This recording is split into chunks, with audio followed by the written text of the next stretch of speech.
Welcome back mga balakubak. What's up mga ka-monster? In this video, tuturo ko sa inyo kung paano ang hindi ma-scam sa pag-order ng Shopee. Pero bago ang lahat, kung bago pa lang kayo sa YouTube channel ko, huwag kalimutang mag-subscribe at i-click ang notification bell para updated ka sa mga susunod na video gagawin ko. So, simulan natin. Yeah! First, punta tayo sa Shopee app. Click.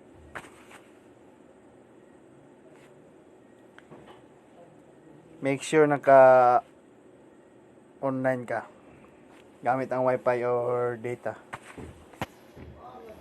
Then pili ka kung anong orderin mo. Mahina yung ito, motorcycle riding raincoat. Sample lang yan mga ka-monster. Pili ka. Ito, yung first picture. Click mo, tapos scroll down. Check mo yung specification ng item, product detail, stock, ships from Metro Manila. Tapos una mong tingnan itong ratings niya. 901 sold. So meaning legit siya, legit. Kasi marami nang bumili sa kanya.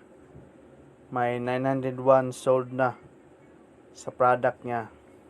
Tapos check mo yung chat response, 76%. View mo yung ratings, product ratings, see all. Yan, thank you seller, thank you Shopee, thank you sa mabait na suking courier ng GNT. Yan, check mo yung mga rating ng mga buyer niya. Maganda yung yung mga comments.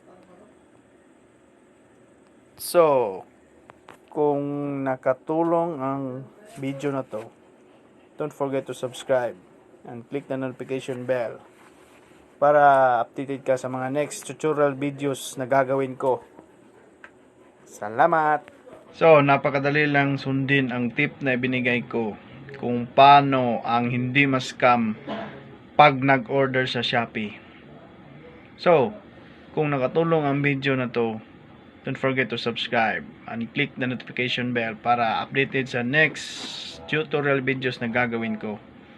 Kaya nga pala, shout out nga pala kay Roger Labajo, the finest pogi ng Mount Diwata.